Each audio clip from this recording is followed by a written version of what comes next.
Hey guys, it's Byrd. Welcome back to the Gimping Camper. This week's adventure takes us to Crossville, Tennessee to Cumberland Mountain State Park.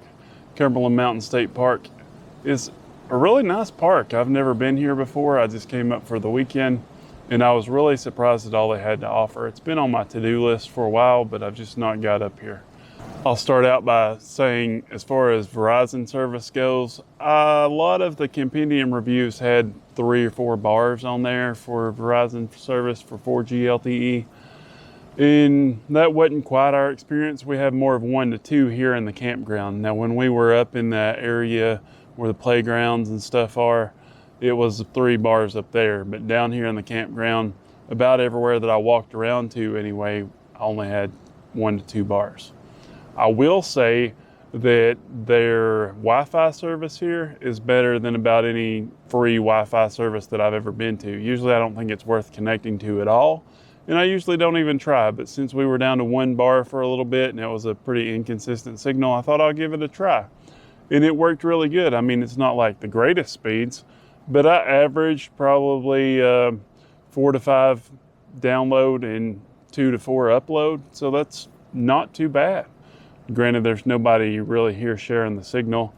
This trip's been more like our traditional winter trip in the past, where it's just like me and 2 or 3 campers.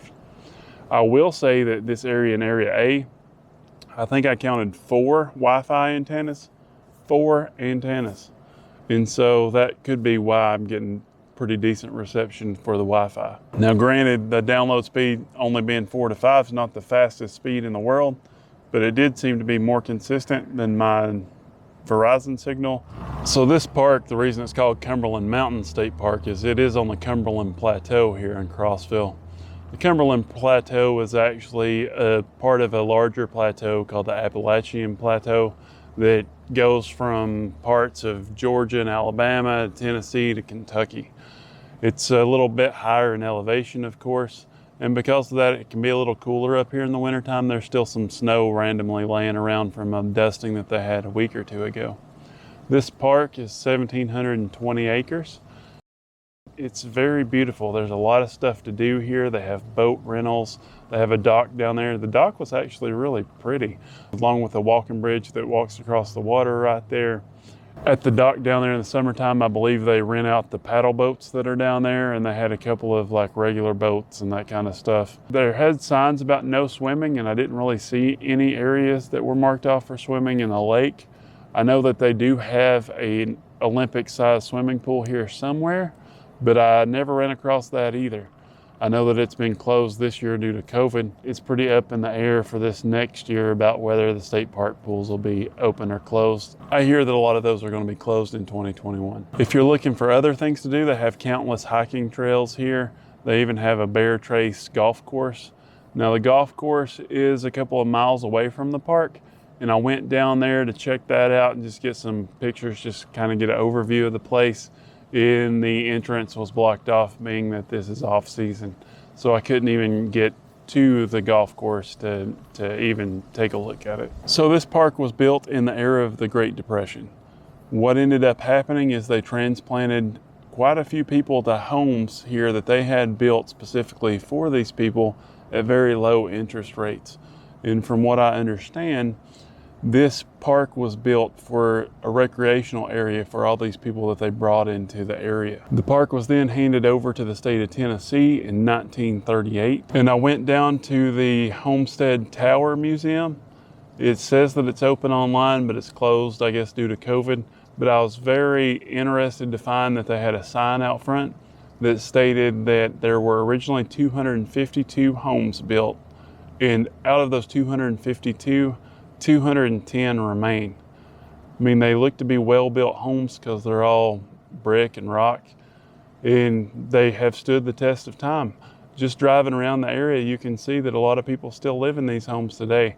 And the park here has converted a few of those into cabins that you can rent out, which is really neat too. The park here has 37 cabins that you can rent. I usually don't go that much into detail about the cabins, but they're so interesting here that I had to mention it. So out of those 37 cabins, they have a few different levels of cabins. Some of them are rustic and historic cabins, and some of them are newer. They call them deluxe, where there's more room. The deluxe have like 2 bedrooms and 2 baths from what I overheard, but the regular cabins are pretty nice. Some of them have screened-in porches, some of them don't, and some of the basic standard cabins, it look like were duplexes as well.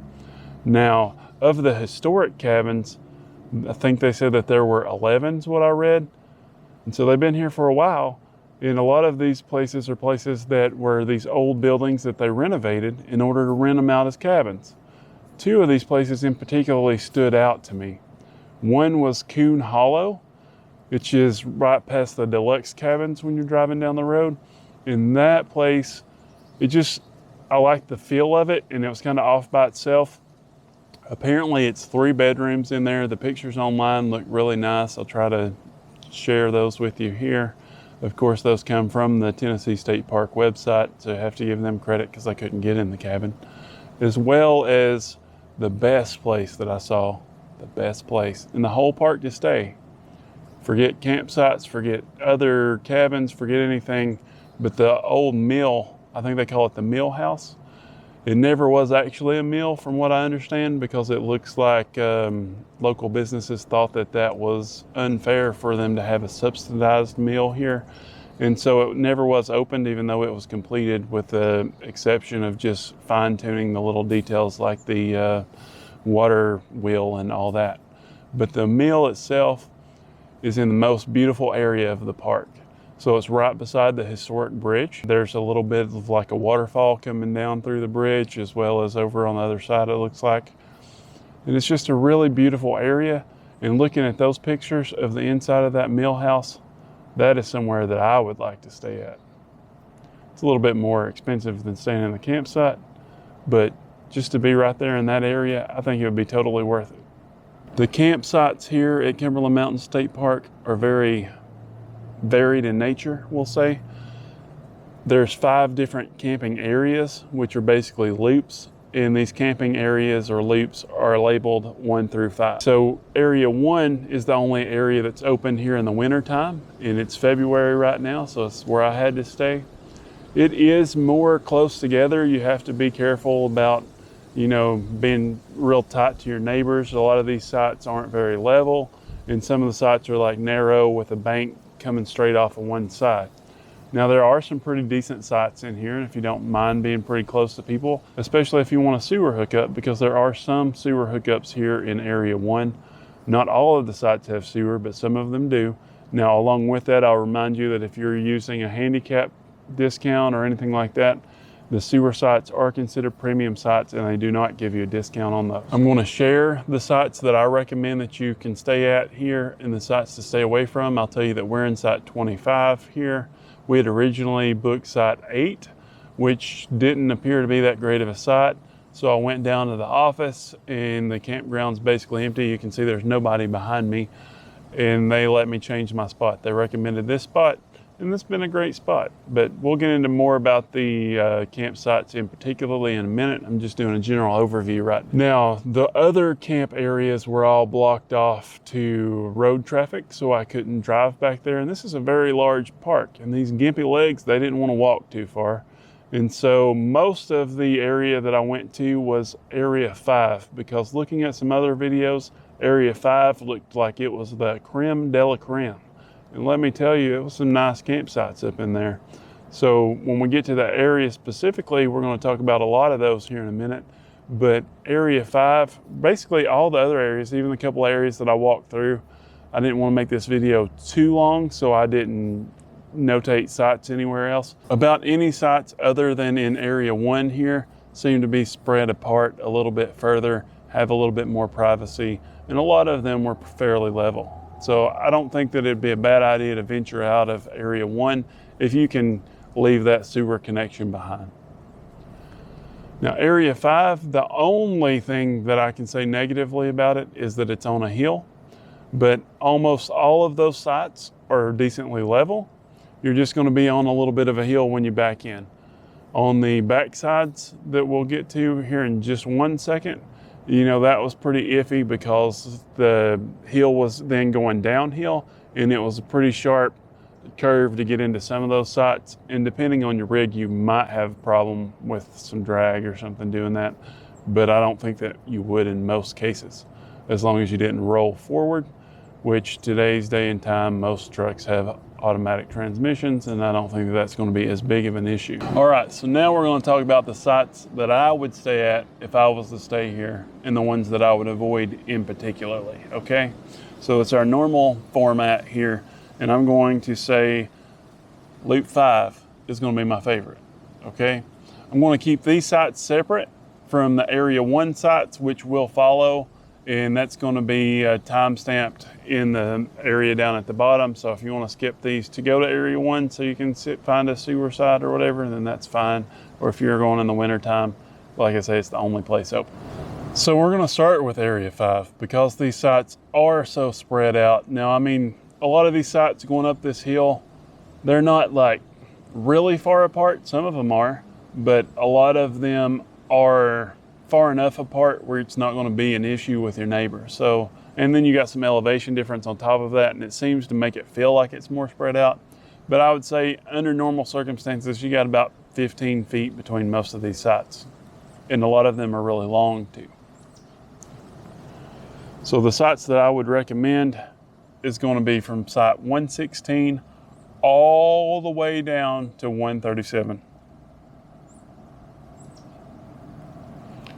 All those sites were really nice sites.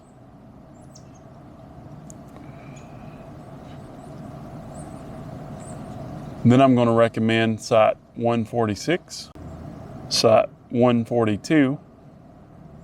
I do want to say that site 145 is a little bit different. It is a pull-through site, and you're going to have to go like all the way around and back through in order to pull in because it's a one-way street there at the beginning.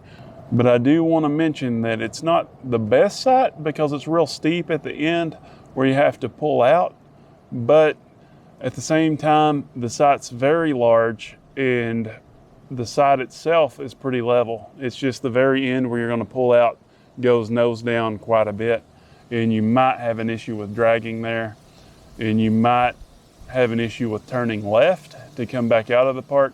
But like I say, you can turn right there and just go around the loop. But the area where you put your camper is fairly level. It is slightly tail high there, but I don't think that it's going to be much of an issue to get it level. In site 65. So now let's go to camping area 1. These are the sites that I'm going to recommend at camping area 1. And the number 1 site that I would recommend, which is a sewer site, is site 19. This site just seems to be really level. It's pretty long, has more yard space than about all the other sites. And you have plenty of space there, but your picnic table is pretty close to the neighbor. And here's a picnic table, but everything else you have plenty of room. My second pick for area 1 is going to be site 14. So site 14 is about the most private site that you're going to have. And actually, when I was walking down to the other sites, you can see that it's kind of out in a little area by itself. I took a picture from the road just to point out how much more space you had in that site than all of the other sites. And so for me, that was a great choice as well. Site 14 is also a sewer site. The next site that I would recommend is site 25, and now site 25 is where we stayed, and it is not a sewer site. It does have plenty of space for our 30-foot camper and 2 cars, and we fit in here with no problems whatsoever. It was very level. I didn't even have to use the curve levelers when I parked here. Next, I would recommend site 26. Then I would recommend site 28. Now 28 is level, but the picnic table is right beside somebody else's picnic table as well. Site 27 would work if you really wanted a sewer site, but it isn't the most level. It is a little bit nose high right there, so keep that in mind. Then there's site 12. And then site 21. I believe site 21 is a sewer site. It's pretty long and it's fairly level. Then site 16, which is also a sewer site. It is a little bit nose high. Then I would recommend site 5. Then I would recommend site 2. I also recommend site 3. Site 3 is nose high though by about 1 foot. Site specifically that I would avoid is Site 1. Now Site 1 is a handicap site. It's just not very user-friendly as far as handicap goes. They do have a little bit more of the area paved than unpaved, but like even going up to the picnic table, there's a big drop-off around the picnic table. It's not paved around it, just the area is concrete right under the picnic table like all of the other picnic tables. And the grill that they mount, the charcoal grill, is right in the center of that walk space that goes to the picnic area. So if you were to happen to have somebody in a wheelchair or something, which, you know, that can happen from time to time in a state park, but it's not going to be very user-friendly. The areas that I saw that were handicap over in Area 5 were much better options. Even the other areas here in Area 1 might be a little further away from the bathroom, but a lot of them are what I would consider more handicap accessible than the handicap side. I would then avoid sites 23 and 24 because they were both nose down with trees blocking the awning areas. In Area 1 does seem to have the most trees, which if you're looking for shade's a good thing. There was still plenty of shade and trees in the other loops, but they're not like right up on the campsite. I would also avoid sites 6 through 8. Sites 6 through 8 are very narrow and they're not very level. On one side, on a lot of these, there is a drop off. Site 8 is the one that I said that I had initially reserved. And I think I did that because of the map and it showed some water over there, but you can't really see the creek anyway. It just wasn't that appealing to me, so then I went in and they changed my reservation. I would avoid Site 15 because there is almost no room there as far as your front yard space before you're right next to the other camper that's right beside you. All right, guys, so that's going to wrap our day up here at Cumberland Mountain State Park. Thanks for joining me. If you're in the Middle Tennessee area looking for somewhere to stay that has plenty to do in the outside arenas, be sure to check this place out. It's really nice. There's a lot of rich history around the area, and I've never been here before, but I think that I'll be coming back one of these days. Do not forget to hit that subscribe button.